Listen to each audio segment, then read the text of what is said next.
What happens to child stars after the applause fades? Many, once basking in the bright lights of Hollywood and captivating audiences with their precocious talent, find themselves grappling with a different reality as they mature.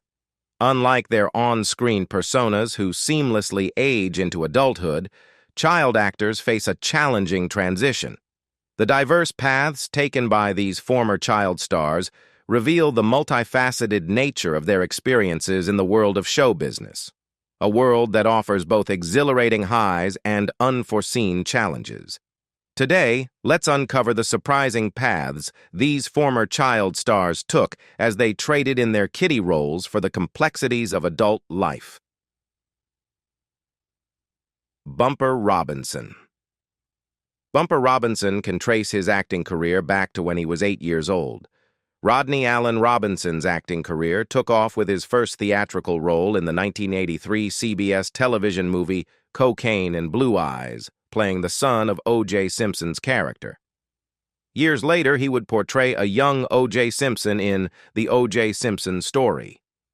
Robinson's talent caught the attention of casting directors, and he went on to play memorable characters in the 1980s, including Zammy's in Enemy Mine, Clarence on Amen, Jonah Carver on Days of Our Lives, and a recurring role as Leon on Night Court. His versatility as an actor led to appearances in popular shows such as The Jeffersons, Gimme a Break, Hill Street Blues, Matt Houston, Cagney and Lacey, Webster, Punky Brewster, The Facts of Life, and Family Matters. Robinson also ventured into voiceover work, starting with the role of Philo Quartz in The Flintstone Kids, followed by contributions to Scooby-Doo and other animated projects. Darryl kept acting throughout the 90s. You might have seen him on shows like Star Trek, Deep Space Nine, or Hangin' with Mr. Cooper. He even played a character named Mondo in a TV movie based on the X-Men. He also impressed critics with his performance as Jackie Jackson in a miniseries about the Jackson 5. That must have been fun. After that, he landed a role on the sitcom A Different World. Darryl didn't slow down in the 2000s either. He starred in a movie with Felicia Rashad, then went on to film an action series in China. He even joined the cast of Sabrina the Teenage Witch for a while. This guy definitely stays busy. Rodney Allen Robinson's acting career is filled with diverse and exciting roles across television and voiceover projects. He has appeared in popular TV shows like CSI, NY, Bones, Jane Doe, Yes, I Remember It Well, Roommates, Alcatraz, and BET's The Game. Robinson's talent and versatility are evident in his ability to take on a range of characters and contribute to engaging storylines. In addition to his live-action roles, Robinson has established himself as a prominent voice actor. He has lent his voice to beloved animated films and television shows, including Scooby-Doo and the Ghoul School, Pinky and the Brain, Futurama, Brother Bear, and Teenage Mutant Ninja Turtles. His voiceover talent also extends to the Transformers franchise, where he voiced multiple characters such as Bumblebee, Blitzwing, Porter C. Powell, and Blackout in Transformers Animated. Kell Mitchell. Kell Mitchell, a fresh face from Chicago, landed his first TV gig on the Nickelodeon sketch comedy show All That. Even though his only acting experience was in community theater, Kell brought his all to the show. He created hilarious characters like Ed, the totally confused Good Burger employee. Kell even came up with Ed's signature dude accent by watching wrestling matches when he was a kid.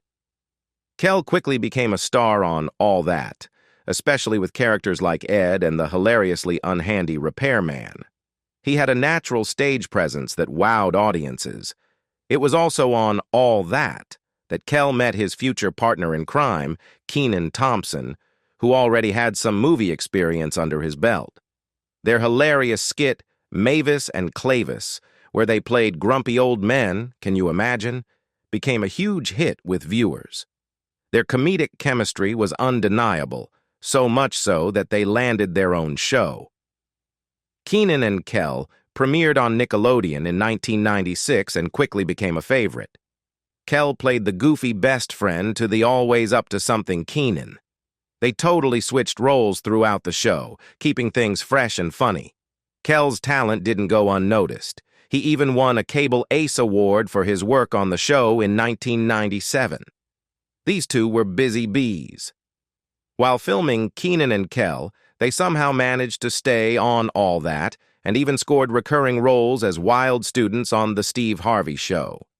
They also guest-starred on shows like Sister, Sister, Sabrina the Teenage Witch, proving they could bring the laughs to any set. Raven Larrymore Kelly. Raven Larrymore. Kelly continues to make her celebrity count with a cause. She has been working in Hollywood since she was young, appearing in a bunch of different movies and TV shows. Here are some of her highlights. She acted alongside Samuel L. Jackson, Sandra Bullock, and Matthew McConaughey in the legal thriller A Time to Kill. She played a young Tina Turner in the movie What's Love Got to Do with It, with Lawrence Fishburne and Angela Bassett. Raven even shared the screen with Whoopi Goldberg and James Woods in the historical drama Ghosts of Mississippi. In How to Make an American Quilt, she played a younger version of a character portrayed by Maya Angelou. This movie also starred Winona Ryder and Anne Bancroft.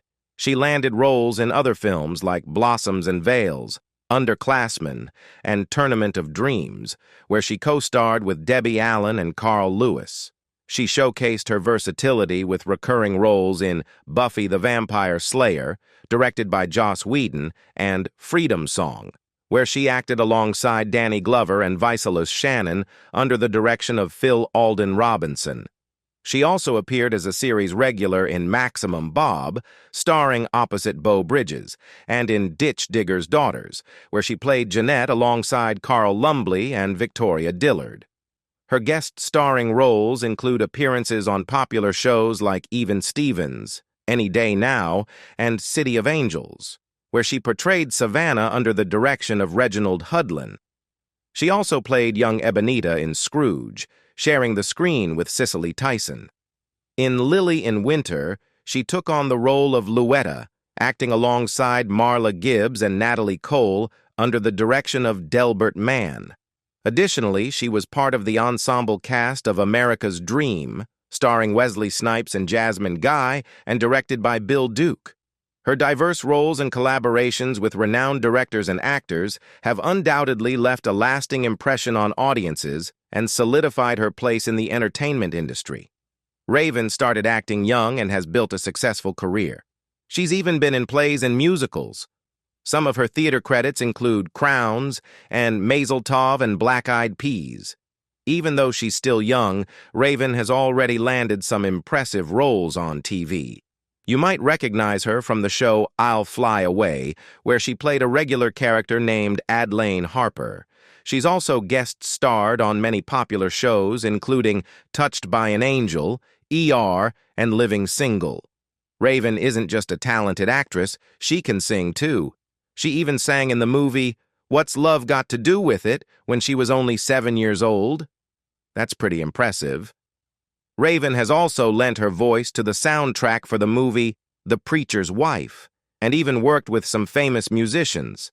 She's performed at big venues like the Grand Ole Opry and won awards for her singing. Orlando Brown.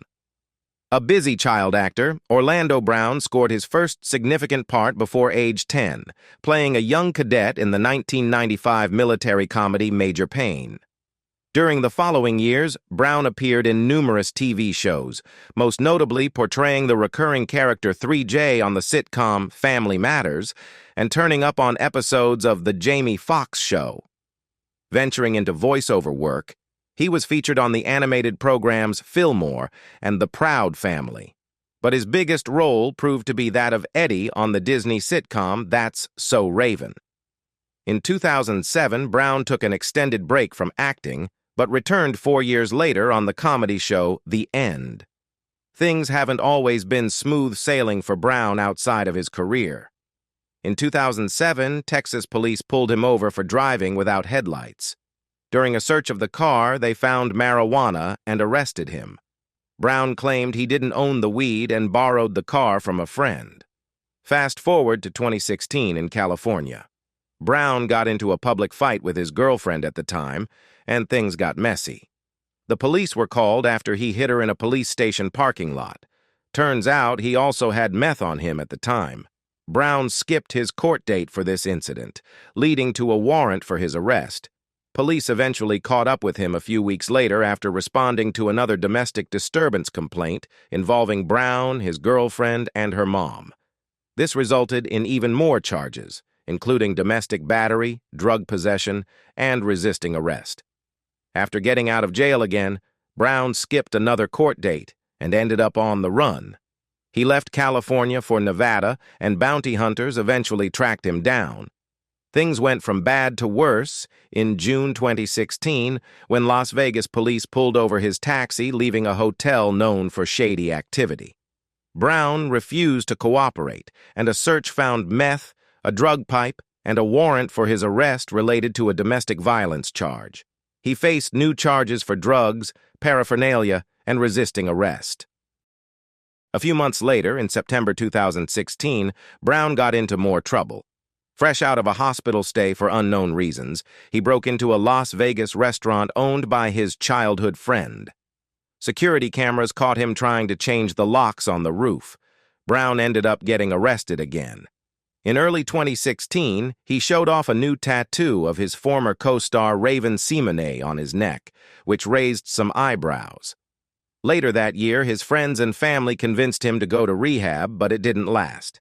He left after just a week, and photos emerged of him walking barefoot on the street with a box of wine. Things continued downhill in December 2022.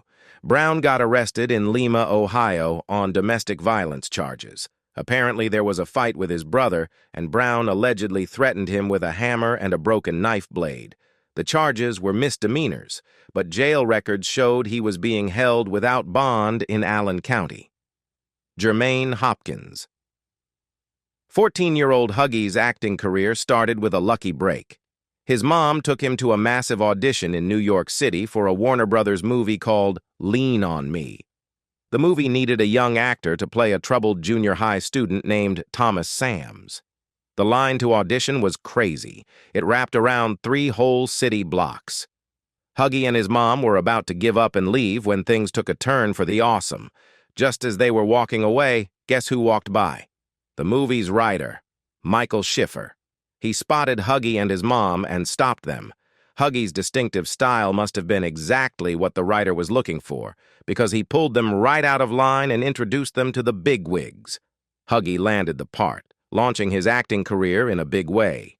His next project was a movie called Juice, directed by Ernest Dickerson.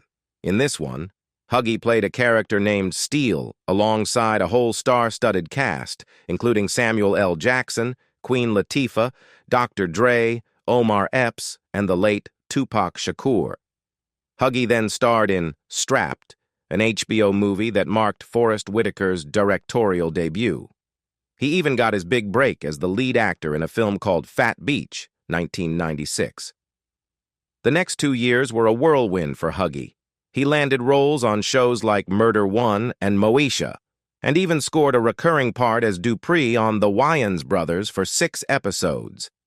He also wrapped filming on another movie, How to Be a Player, where he co-starred with Bill Bellamy and comedian Pierre Edwards. Lewis Hamilton's racing career hasn't been all smooth sailing. He's had some brushes with the law related to marijuana. In 2011, he was caught trying to buy a massive amount of marijuana, over 200 pounds. He could have faced prison time, but ended up with 30 days in jail and probation. Then, in 2017, police found more marijuana in his car in North Carolina. He pleaded guilty to a felony charge, but luckily the judge gave him probation instead of jail time. These incidents definitely put a damper on Lewis's reputation. George O Gore II. George O Gore II began his acting journey at a young age, making his debut at just 7 years old in the 1992 film Juice. However, it was his role as Gregory G. Williams in the crime drama New York Undercover that brought him widespread recognition. He appeared on the series from 1994 to 1998, receiving multiple NAACP Image Award nominations and winning a Young Artist Award in 1997 and a Young Star Award in 1998. During his time on New York Undercover, Gore balanced his acting career with his studies, attending Suitland High School. He also took on a small role in the horror film The Devil's Advocate in 1997, showcasing his versatility as a young actor. Gore's early success and dedication to his craft laid the foundation for a promising career in the entertainment industry. Tony Terry Gore, also known as Malik Yoba, took on a new challenge in 2001 when he joined the cast of the sitcom My Wife and Kids as Michael Kyle Jr., affectionately known as Junior. This role marked a shift for Gore, who was primarily known for his dramatic work up to that point. He adapted to the comedic setting of the series and received critical acclaim for his performance, earning an NAACP Image Award nomination in 2004 for Outstanding Supporting Actor in a Comedy Series. Gore's versatility as an actor is evident through his guest appearances on shows like Law and Order and Touched by an Angel. He also returned to film, appearing in the 2009 comedy Dance Flick. Additionally, he played a fictionalized version of himself in Second Generation Wyans, showcasing his ability to blend humor and reality. Gore's career, spanning both dramatic and comedic roles, has left a lasting impression on audiences, and his dedication to his craft continues to open new doors. Beyond acting, he showed off his directing skills with an episode of the hilarious sitcom My Wife and Kids. This episode even features a guest appearance by basketball superstar LeBron James, so you know it's gotta be funny. Gore's talents extend beyond the screen, too. He co-wrote the screenplay for Sneakerella, 2022, a movie that puts a modern spin on the classic Cinderella fairy tale. It sounds like a fun take on a familiar story. DeJuan Guy.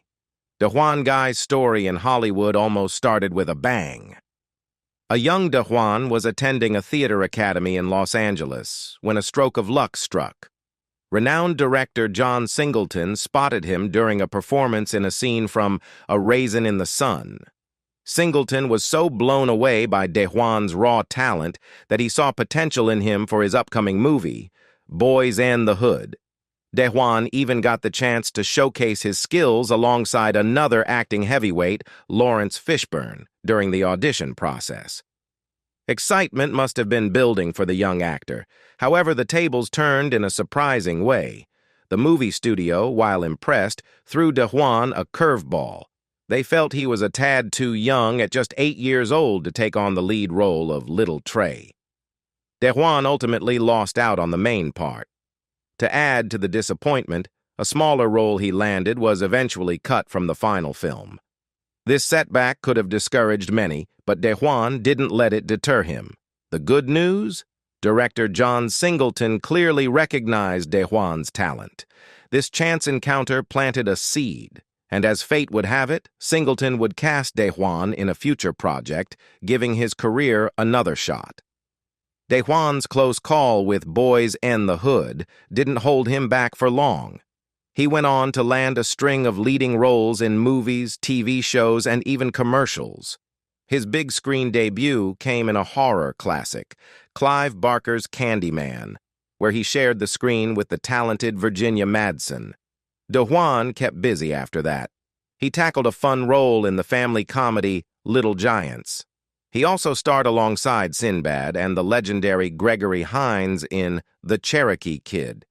He even got to team up with former football star Brian Bosworth in One Man's Justice. But the highlight for many fans was probably his reunion with John Singleton in Baby Boy. DeJuan played the memorable role of Looney Tune, showing Singleton was right about his early potential. DeJuan Guy's acting career is filled with exciting roles and diverse projects.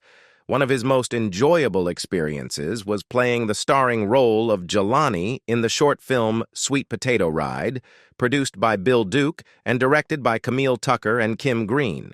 Guy also worked on numerous TV shows, starting with multiple episodes of In Living Color, where he shared scenes with comedic legends like Jim Carrey, Jamie Foxx, and David Alan Grier. Guy's talent and hard work landed him a series regular role on the sitcom Rewind, co-starring alongside Scott Baio and Maestro Clark. He also showcased his versatility by appearing in several pilots, including the late Aaron Spelling's Finally Home, co-starring Melissa Gilbert. DeJuan Guy's acting career is filled with a diverse range of guest appearances on beloved TV shows. He has graced the screens of Fresh Prince of Bel-Air, Beverly Hills 90210, Murder One, CSI Crime Scene Investigation, and Chicago Hope. He also had multiple episode arcs on Boy Meets World, Baywatch, and Sister Sister, and a recurring role on Boston Public, where he played the love interest of Tamira Gray, an American Idol contestant. Born in Dayton, Ohio, Guy later relocated to Los Angeles, where he pursued his education at the West Angeles Christian Academy and the Los Angeles County High School for the Arts. He also honed his skills in audio engineering at SAE Institute. Aside from his acting career, Guy finds his greatest joy in singing in the choir at First AME Church, where he actively participated in the youth department. One of the highlights of his life was meeting and conversing with Nelson Mandela through his church involvement. Guy embodies the church's motto, First to Serve, by actively engaging in community service activities with his Masonic brothers, Kane and Kylan Bolton. The Bolton twins, Kane and Kylan, captured the hearts of audiences with their collaborative performance as Jody and Yvette's son in the film Baby Boy. Beyond this role, the twins have limited film credits, with appearances in television episodes of Mismatch in 2003 and Monk in 2009. After their acting debut, the twins chose to serve in the United States Army, marking a shift in their lives.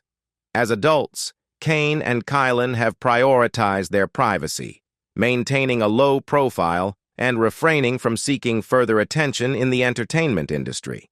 Their decision to step away from the spotlight showcases their desire for a more private life, and they continue to uphold this choice into adulthood.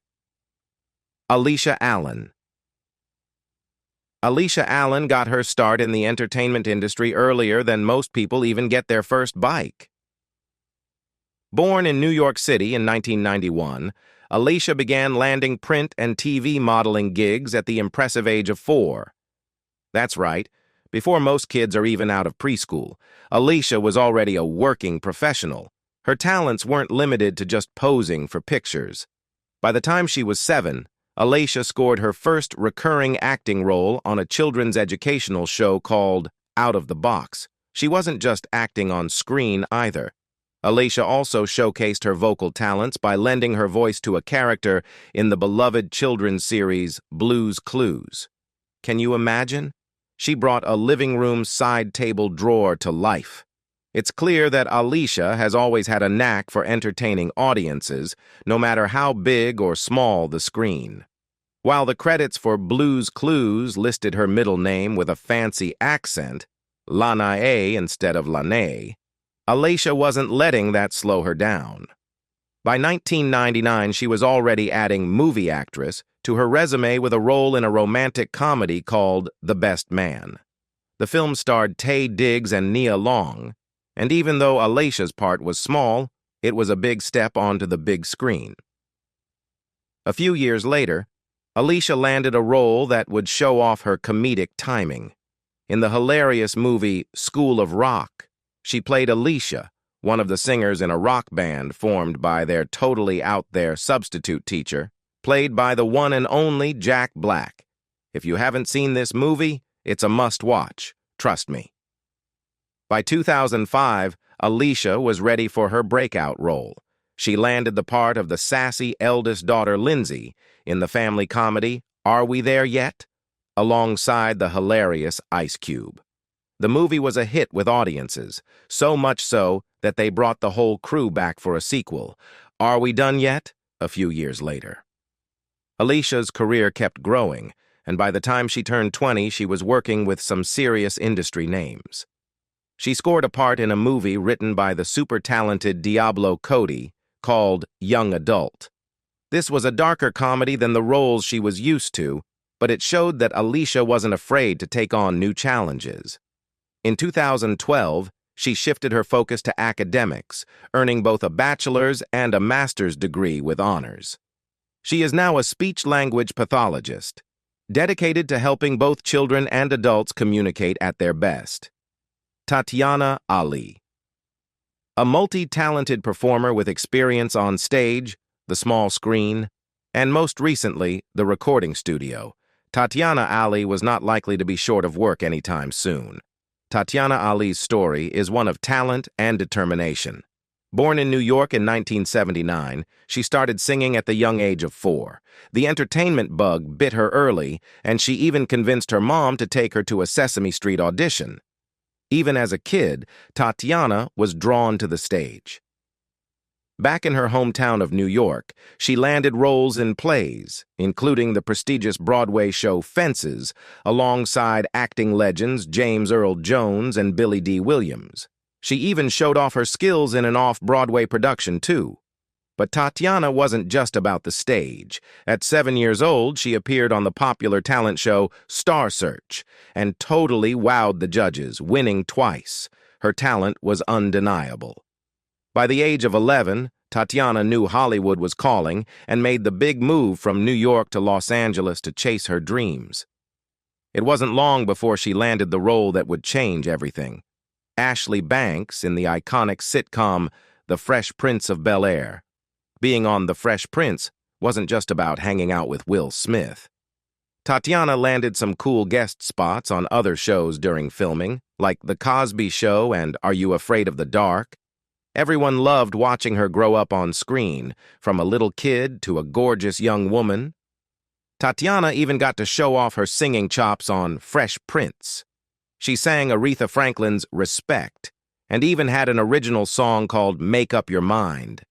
Her performance skills caught the eye of Will Smith himself, who encouraged her to pursue singing professionally. By the last season of the show, Tatiana was already getting ready for a music career. She trained her voice, recorded demos, and even performed live on TV and at concerts. All those appearances on Fresh Prince built her a fan base that was super excited for her to finally release an album. On August 25th, she showed off her singing chops with the release of her album Kiss the Sky and the hit single Daydreamin'. The song blew up the charts, going gold in just a few weeks, and reaching number 6 on the Billboard Hot 100 for 2 whole weeks. On top of singing, Tatiana also lent her talents to the big screen. You might recognize her from movies like Crocodile Dundee 2 and even Eddie Murphy's stand-up special Raw. She kept busy throughout the 90s with roles in films like Fall into Darkness and Fakin' Da Funk, plus guest spots on shows like In the House. She even had a cameo in the movie Kiss the Girls. But acting and singing weren't enough for Tatiana. She proved she's brainy too by heading to Harvard University. She graduated in 2002 with a degree in anthropology. How cool is that? With a diploma in hand, Tatiana dove back into her passions. She's been working on a new album and scoring roles in even more movies. This girl does it all. DeJuan Nixon. Even though DeJuan Nixon had appeared in films before, it wasn't until his role as Fletcher, the son of Whitney Houston's character in The Bodyguard, that he truly garnered recognition. Norm Nixon, Jr., born in Los Angeles in 1983, comes from a family with a strong presence in the entertainment industry. His father, former basketball player Norm Nixon, and stepmother, the multi-talented Debbie Allen, exposed him to the world of sports and the arts from an early age. Nixon Jr. is also a half-sibling to dancer Vivian Nixon and basketball player Norman Ellard Nixon Jr., further emphasizing the diverse talents in his family. Nixon Jr. began his own journey in entertainment at a young age, voicing a character in the animated film Bebe's Kids. He continued to pursue acting, landing a role in the film The Bodyguard, where he played the son of the iconic Whitney Houston. However, he made the decision to prioritize his studies, graduating from Loyola Marymount University with a degree in television production and business finance. Nixon Jr. later returned to acting, taking on roles in various films and TV series. One of his notable appearances was in the HBO series Winning Time: The Rise of the Lakers Dynasty, where he portrayed his own father, Norm Nixon. Nixon Jr. is married to Lara Nixon, and together, they navigate their own path in life and entertainment. After taking a break from acting to try his hand at selling mortgages, Kelsey Grammer jumped back into Hollywood. In 2011, he starred in a movie called Prom. He also started guest starring on a bunch of TV shows and TV movies. Superhero fans might recognize him from a recurring role in a show called Marvel's Runaways in 2017. In 2019, he landed a cool part. He played his own dad, Norm Nixon, in an HBO series about the famous Los Angeles Lakers basketball team. Thanks for watching. Who was your favorite character and why? Share your thoughts and memories in the comments below. Who will be featured on our next classic sitcom cast tribute? Stay tuned to find out. See you next time.